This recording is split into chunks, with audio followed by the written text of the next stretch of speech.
have Twin here? Pines Mall. I don't know if you guys know where that's from. Twin Pine Mall. Okay, I can see it, High Valley, California. So and look at this here, Hill Valley. Biff Auto Detailing. Okay, got it. Okay. And then the last little hint is this license plate. It says California and it's futuristic.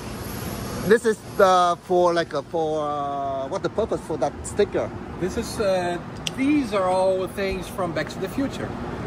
So I theme my car as in Back to the Future. It's not a DeLorean, but it's you know, it's the theme of Back to the Future in this car. Back to the Future. Yeah. That reminds me Michael J. Fox. Movie from 1985. Okay, Michael J. Fox. I love the picture. I mean, what related? Can you explain a little bit more?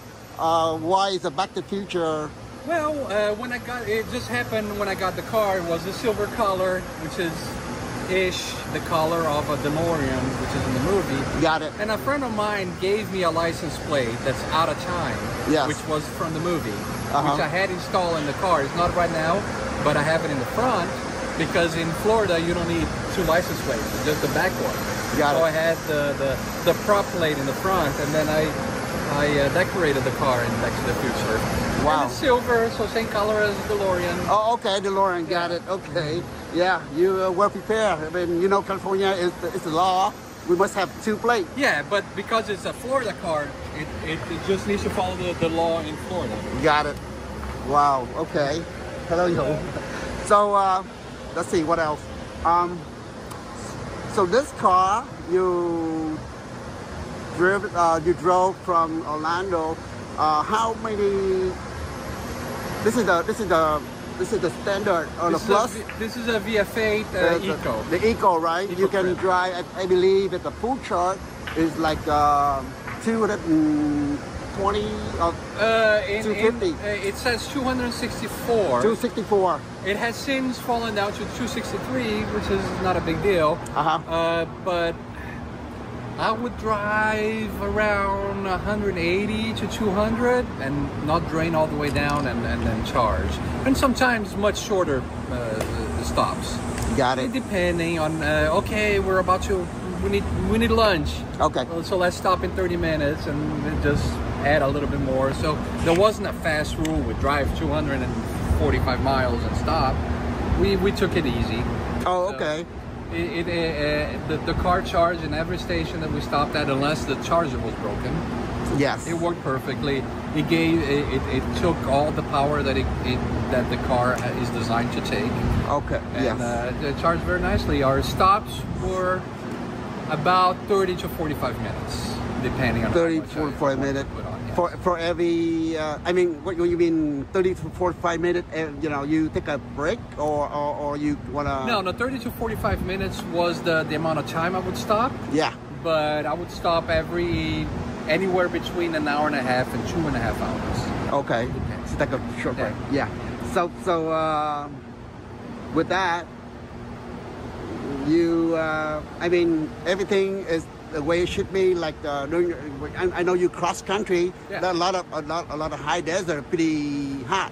So how's the AC work on this car? Oh, the AC works fabulous. It was always nice and cool inside the car. I could see one thing that's nice that I like about this car is that it shows you the battery temperature. Not a lot of cars do that. And it was always within the range. Yes. And I could hear the compressor going at times, but that's perfectly normal. There's no engine noise to drown out on that. So the car stayed cool. The thing I did was, before even leaving, I wanted to see if it was feasible to do the trip without having problems to charge. And when I looked it up, put it this way, the last year has been a boom in charging networks. As everybody knows, as of today, this car does not have access to the supercharger network, but it charges everywhere else that has CCS1. And I looked up all the stations. There are several different networks operating today. Yes. Even a year ago, this trip would probably not have been very comfortable. This time was very, very easy.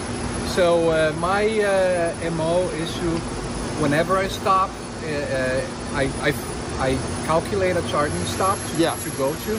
When I get there, I immediately see what direction I'm going and I see what charging stations are there. Yeah. I select a good one that I like that has several stations.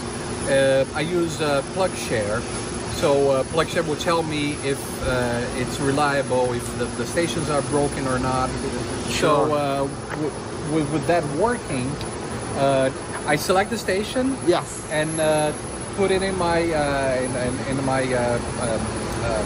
Google Maps. Yes. And I see how many miles it is. Then I charge a little bit over that, so I have a safety to get to the station, and I do that. Then when I get to the next station, I look, where is the next one that I would like to stop at, and I charge the amount necessary to get there, and I keep going station to station. Wonderful. And then I find, eventually you need to find one that has good lunch or good dinner or something like that. Got it. Plug Share is very common app. A lot of Plug Share is the traveler best user, app. right? It's a bad app. It's the best app for finding charging stations because it has all the ratings of the stations, whether they're working, they're not, how many stations, how many plugs are down in that particular station. Wow. You can read all the check-ins of people saying it works great, but it's too slow, or it's behind the store over there to find it easier. So it's a really good app that guides you to your next charging stop. Wonderful. So what exactly do you, the company you see when you go to that the location, is that there's a different like SharePoint or American, what do you call the station? What's the thing? Well, I don't go to I don't look for specific networks. You don't look for networks. But I know the ones that are more reliable than others. Yeah. So when I look them up on Plug Share, I go, oh, okay, that network, I don't like them too much. Their chargers are usually broken. Then I'll look for the next one. Got it. But with that said, most charging networks have gotten a lot better lately in the last year or so. So they can be a lot more trusted, especially when Plug Share, it gives a score for the stations and you get a 10 score. Report card. You know it's working. Report card, like that. Yeah. Oh, actually Electrify America has gotten a lot better. Yeah. It was one of the main charging stops that I use on this trip. I use mostly Electrify America and Pilot Flying J GM Energy. Got it. They have multiple stations and they are fairly reliable now. Now speaking solely about EA, they didn't used to be reliable. They used to be broken all the time, but they're renovating their stations, putting new hardware that works better. So they are much better. Now in congested cities, in big cities, you will find wait on Electrify America because unfortunately when they started their stations, they only put somewhere between 3, 4, 6 chargers, which is not enough in a congested area.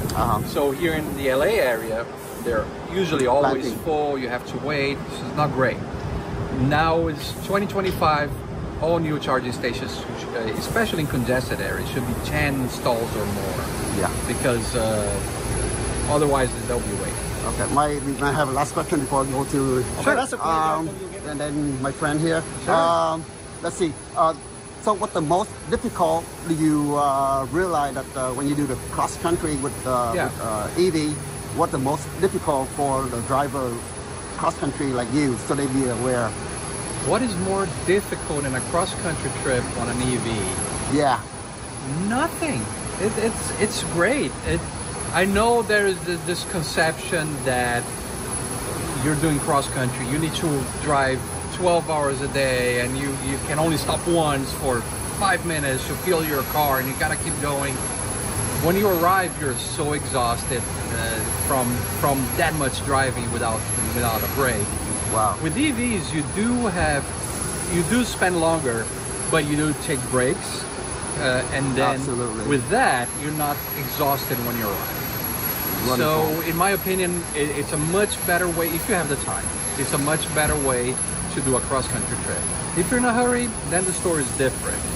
Then maybe cross-country you should be fine, or you should be taking the train or something else. I have been driving EV since 2017. I'll never go back to gas. So if I'm in a hurry and an EV won't be fast enough to go cross-country, I would fly. I wouldn't even drive a nice car. Yeah, time consuming. Yeah. Okay, so Mr. Okay, Yan, yeah. All right. How many stops are you on your trip? How many stops? Yes. Oh, goodness. Many, yeah. Put it this way, it was more than 20, less than 200. I don't know, honestly. It was a few stops a day. I'm trying to remember, but I would say between 2 and 4 stops a day, depending on the amount of driving. How many hours a day for driving? I know the longest days I drove about 600 miles, and that was probably 4 to 5 stops. But there wasn't any rules. It was all about getting to the next spot we wanted to visit, and we had set up hotels or other places to stay, Airbnbs, that kind of stuff in the meantime. So we took our time. So we weren't in a hurry. Yeah. So yeah, long days were 600 miles, short days could be down to 200. Yeah, and how much stay? But we go to the upper, go to the north, and then we go to the from west. Orlando we went north all the way to Nashville, and then we went west on I-40 almost all the way. Nashville, Tennessee, and Yes. somewhere but go to on the I-40. Yes, correct. Oh, We went, I don't remember the name of the road that goes to Nashville from Orlando, but we got to Nashville and then Georgia, maybe the Georgia, and through Georgia, yes. I got to use a new Iona charging station in Valdosta, which was fantastic. And then from Nashville, it was west on I-40, stopping in different spots. And to go to Las Vegas, we had to get off I-40, and then we went to San Francisco from there, so we weren't on I-40 anymore. But most of the country was I-40. But any problem with your car and your trip? The what? Any problem with your car? Anything broke? No, not fall of the car, but I did get a little rock chip on my windshield. You see here? It did get hit, but it cracked a little bit, and it's still working fine. It hasn't broken, but the car itself, nothing broke. Nothing is working less than it should be. So it's been performing exemplarily. I see. Yeah, I have a question that you are American, and I know that you have many choice. But why you choose VF8 to take this brand? Well, VF8 was let me rewind a little bit. I started driving electric in 2017, and both owning and rentals, I've driven almost everything available on the market today. The reason why I chose the VF8, to be completely honest, was cost at first, because it was a very good deal on a lease, and so I went to see the car. I test drove it, and I did enjoy the experience of the VF8. There's some issues that have been fixed, there are being fixed, and will be fixed, I hope. But they're minor. Every car has its quirks, things you like, things you don't like. There's stuff on the Korean cars that I like, stuff I don't like. I don't like their software. The VF8 software is in the right direction. It's not polished yet, but it's getting much better with every iteration. Physically, the car is very comfortable. The seats are fantastic. I never had a shoulder or back issue on this trip, sitting so many hours in the car. The creature comforts that come with the cost of this car are amazing. Everything is electric seats. The air conditioning works really well. The MVP for me on this trip was actually the ADAS system. So the lane centering, or if you want to call it autopilot, works phenomenally. So you can do a cross-country trip and not worry too much about being so concentrated driving. The car is doing it. Obviously, you have to pay attention to what it's doing and then correct if you need to. But it's a very good system and it's very comfortable. And the other thing that we know that California, they have many charge stations. But how about from Florida to California? How about the charger? Is it easy to find the charger? It has become, and it's getting better and better every day. Even a year ago, I would probably not attempt to do this trip across the country without the supercharging network access. Wow. But new networks are appearing and are doing a really good job. So now it's completely doable and it's comfortable. It's not like you have to stretch in periods. There are areas there are a little less chargers, but there's still enough, plenty to do.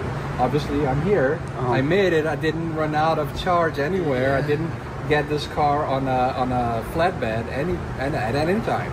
Yeah. So it's doable, and every week I can see online through sources that anywhere between 100 and 700 stations get installed every week in the whole country. So it's getting better and better. Right now, I did this trip cross-country from Florida all the way to California. If I can do it on the VF8, anybody can do it in any electric car, unless it's a city car. That's a different thing. You won't be able to do it on an old Leaf, that kind of stuff. But if you have a car 250 miles plus in range, it's not a problem anymore. So how about your trip? How many days to take to the California? So we took it easy on our trip. We wanted to sightsee on the way. So we set out to do it in 2 weeks. That's what we did. And we stopped in many places around the country on the way. We went to Grand Canyon, Las Vegas, San Francisco, and then back down to LA. So we went to many places in these 2 weeks. You were with by yourself or with your family? It was me and my daughter. Oh. It was a father-daughter bonding experience, and it was fantastic. How about their feeling when they sitting on the car, but made in from Vietnam? I'm sorry, say it again? The thing that how they're feeling when they sitting on the car, but the car from Vietnam. Oh, they feel fine. It's a very comfortable car, as I stated, and it's a nice place to be in while you wait to get to your next destination. But what the most they love the car? Yeah, no, there are no complaints about the car. They love it. Yeah, morning. Thank you very much. All right, you're welcome. Enjoy your trip in California. Thank you, I will. Okay, I have a couple more questions. Sure. You mentioned that you been driven EV since 2017. Yes. So what make you? I know the price. You mentioned that your price that take you to filter out, and then you realize that Vinfast have a very good quality car. So the question I want to ask you that there's so many car EV on the market. What make you choose the car in the past, instead of Tesla, instead of some Korean made manufacturing? Can you share your decision, please? Well, my decision in purchasing cars and I purchase a lot of equipment for my business. It's always to find the balance between price and what you get for it. Correct. So I like to think of myself as being fairly frugal, but liking good stuff. So you got to find that balance. And that balance is what I found. Everybody does that. Yes, yeah, exactly. And I've owned a Tesla Model S, an older one, and it's a very nice car as well. Yes. And everything else, I've owned plug-in hybrids as well. I've owned Chevy Volt. Oh yeah. The one with the V. Yeah, that's the EV too, right? It's an EV with an extender range. Got it. A range extender. Sorry. Yeah. And I've driven many cars. I've driven every single car here except for the Cybertruck, Model S, Model X, Y, 3. Yeah. I've driven Mustang Mach-Es, I've driven Leafs. Oh man, You name it, all yeah. of them. Okay, yeah, I'm sure. And most of them have been rentals for longer periods. I'm sure because when I you're in travel a business, lot. especially in business, I right? travel a lot for work. Yeah. So, and every car, there's not one that doesn't have a quirk that it can be annoying to you. So every car is different for every person. Correct.